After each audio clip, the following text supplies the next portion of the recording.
Nuhu Ribadu, do your worst. The worst is best for me. I stand by what I say. I'll continue to say it. No amount of intimidation, no prison on earth is Naja'atu afraid of. Hello, great people. There's currently fire and flames in the political cycle. Everywhere is getting hot like never before as Naja'atu Muhammad has vowed that she would not retract her corruption exposition and bombshell on Bola Ahmed Tinubu. You will recall that Naja'atu exposed the corruption exposition that Nuhu Ribadu, the then chairman of EFCC, made against Bola Ahmed Tinubu in 2006. But Nuhu Ribadu has asked Naja'atu to retract that statement, but rather than retract it, Naja'atu has maintained that she stands by her position that it was Nuhu Ribadu that made those revelations in 2006. And now, Naja'atu has released one very hot video where she dared Nuhu Ribadu, where she told him to do his worst. And in a moment, I'll be playing you that video. Then when we come back from watching that very hot video, then we'll be dissecting what is the implication of all this for Nuhu Ribadu. What dilemma has Nuhu Ribadu put himself in? What is in this for Bola Ahmed Tinubu? What is the political gymnastics behind all of this? How will all of this end? We'll be dissecting this and a whole lot more on this episode with your short plug on politics and happenings in the polity, Dr. Omosoladeji. If you didn't watch my first video on this particular topic, you're missing a great deal. So do well to catch up with it in my video catalog. And in that particular video, you will recall that I told you who Naja'atu is, her connection with Bola Ahmed Tinubu, how she met Bola Ahmed Tinubu in London, what they discussed at that meeting, what they agreed on. At the end of the day, Naja'atu's exposition before the 2023 presidential election and what led to this back and forth between her and Nuhu Ribadu and what Nuhu Ribadu said. I read it out to you in that particular episode. So do well to catch up with it. And if you are yet to subscribe, do well to subscribe to this channel. I'm happy that some of the people that watched that particular episode and didn't subscribe, they won't get to watch this interesting episode anyway. Don't be like them. Do well to subscribe to this channel. Let's quickly go and watch the video of Naja'atu. Then we come back for some interesting discussion like never before. Let's watch it. I am Naja'atu Muhammad, the founder and chairperson board of trustees for the Northern Star Youth Initiative. There is no retreat, no surrender, no apologies to Nuhu Ribadu.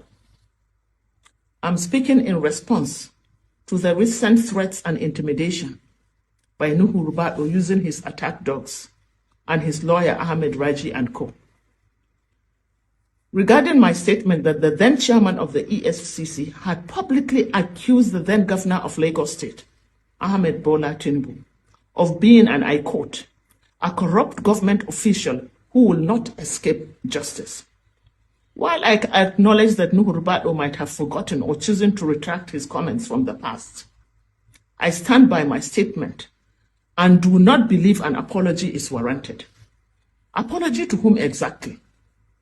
To President Tinubu for the earlier comments made by his now National Security Advisor?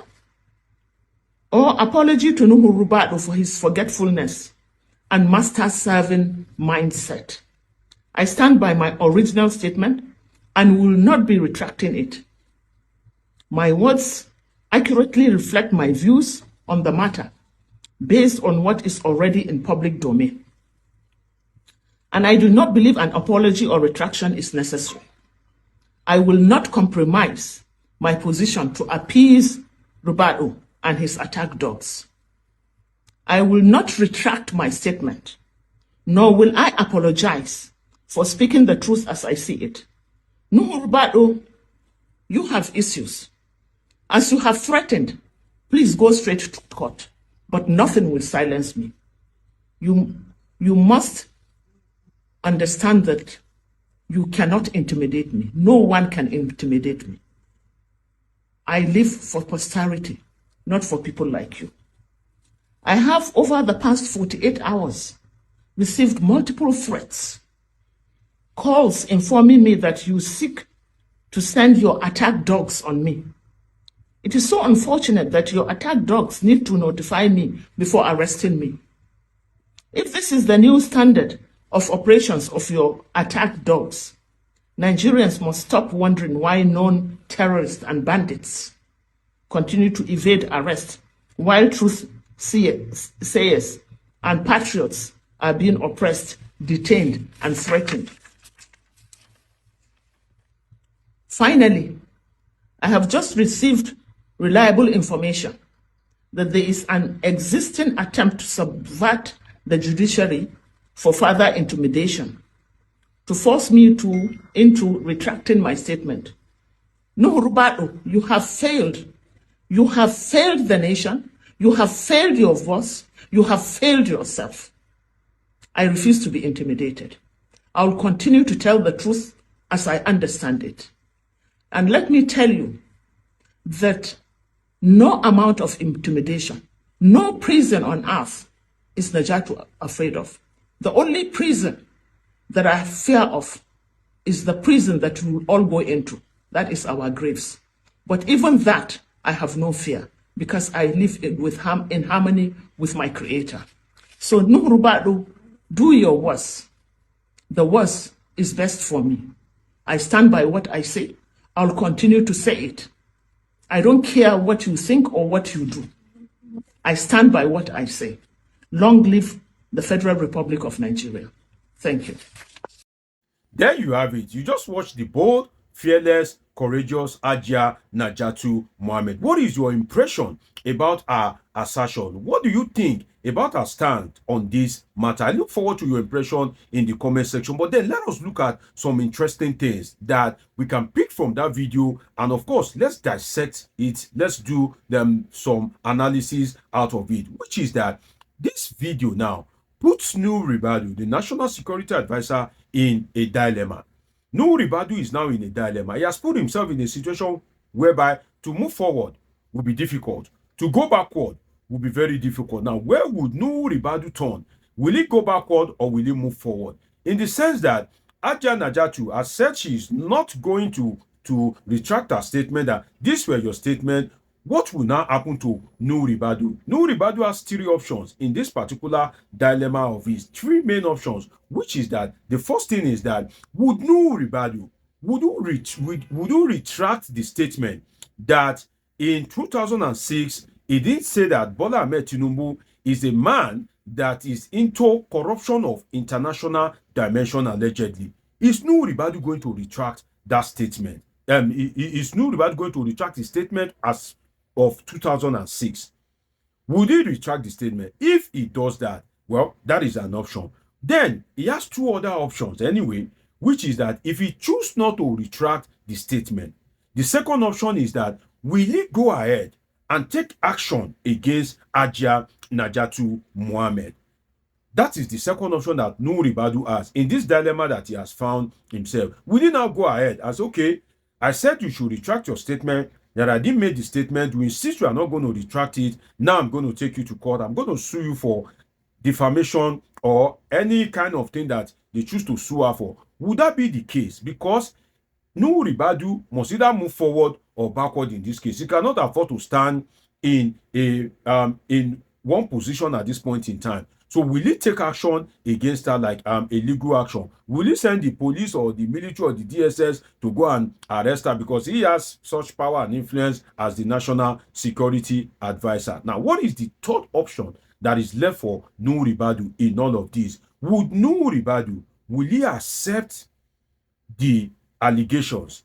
Would he accept the allegation that Naja'atu and El-Rufai had made against him, that he is a morally flexible person?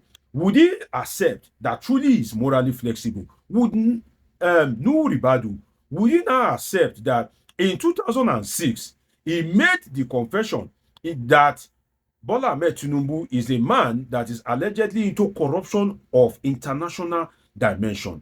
Would Nuhu Ribadu accept? Those are the three options that he has, and he must do one out of those options, else he may eventually find himself in serious trouble with the presidency of Bola Ahmed Tinubu. And you know, I told you what is in this for Nuhu Ribadu at the end of the day towards 2031. So if you didn't watch my first video, do well to watch it. So Nuhu Ribadu in dilemma now, he has to do either of these three things. Number one, to retract the statement that, oh, I made that statement in 2006, now I retract it. Number two is to take action against Naja'atu Muhammad. While the third is to accept the allegation that, yes, I made the statement in 2006, but his most preferred option will be that number 2, most likely, which is to take action against Hajia Naja'atu. But what I can say is, if you want to take action against the woman, make sure your actions are fair and just. Don't bully the woman. Don't intimidate the woman. If you want to take action, let her have a day in court so that you guys can begin to call witnesses and begin to bring out document and revelation. And I'm sure Nigerians will be interested in that.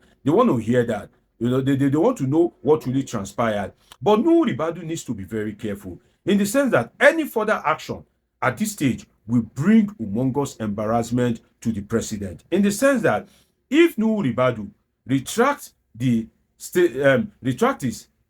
statement, is still an embarrassment to the president. If Nuhu Ribadu take action against Hajia Naja'atu and takes her to court, there will be revelations in court. They will hear from both sides. It will still bring embarrassment to the president. If Nuhu Ribadu accepts that he made those statements in 2006, it will still be an embarrassment to the president. So if you look at it, either which way, the president is highly involved, and any further action will bring embarrassment to the president. And that is why I said that the Nuhu Ribadu has found himself in a dilemma at this point in time. Now, let us look at another thing. At the end of the day, who will be the greatest loser in all of this? It will be Nuhu Ribadu. And the reason why I say so is that Hajia Naja'atu Muhammad is a private citizen. She's not somebody that has shown interest in public office. So I don't think she is going to contest for any position. And because of all the allegations that have been flying all over the media space before the election and up to date, Hajia Naja'atu Muhammad is likely to gain the sympathy and attention and affection of Nigerians. So at the end of the day, she won't be at the losing end much. Now, Bola Ahmed Tinubu is the man in all of this. There can be some embarrassment, but at the end of the day, he won't really be at the losing end because if you look at it, he's already the president. Even if he doesn't win in 2027, in the history of Nigeria, from 2023 to 2027, if God spares his life till then, history will have it that Bola Ahmed Tinubu was the president of the Federal Republic of Nigeria. So Bola Ahmed Tinubu really has nothing to lose other than some embarrassment, which he has been facing.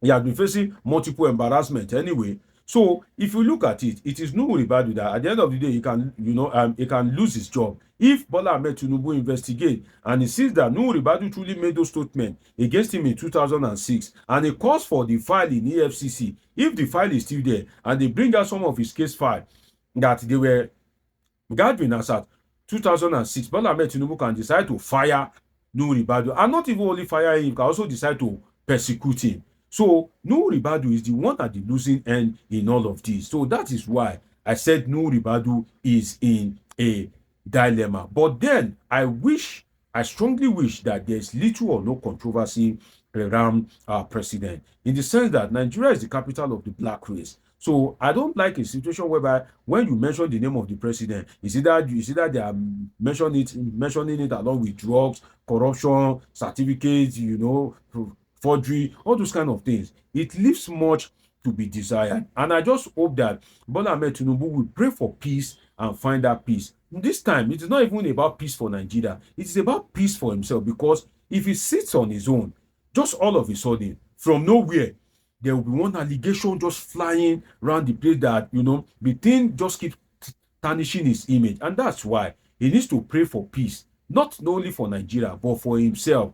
But the truth is that if Bola Ahmed Tinubu is somebody that reads the media, then he will know that a lot of things is happening that is not favorable to him. But his aides will keep him off the media space, especially at this point in time, just so that this doesn't affect his psychology and self-confidence as president. But then, one thing that is important is that let us always stand on the truth and let us always have a clear position, in the sense that whatever we do, then it may come back to haunt us tomorrow. Because look at this, since 2006, the corruption is coming up again. Tinubu stayed in the US in the 1970s. In 2023, we are hearing, drug issues, certificate issues. So it teaches us to be careful about how we live our life. I wish Bola Ahmed Tinubu the best, and I also wish Nigerians the best, which is that more revelation should be coming from the political circle, because this will lead to the benefit of Nigerians. Let them fight themselves. They are in the same class, they are in the same category. Because tomorrow now, you may see the same Naja'atu in the APC. You may see Nuhu Ribadu tomorrow in the PDP. So they should face themselves. They should fight themselves. But the best should come to Nigeria at the end of the day. It's been an interesting time with you on this episode of Politics with Dr. Moshola. Did you do want to subscribe? Turn on your notification button. Catch up with my past videos. And of course, I have great, interesting videos coming your way. Till I see you again, always remember that I love you all sincerely.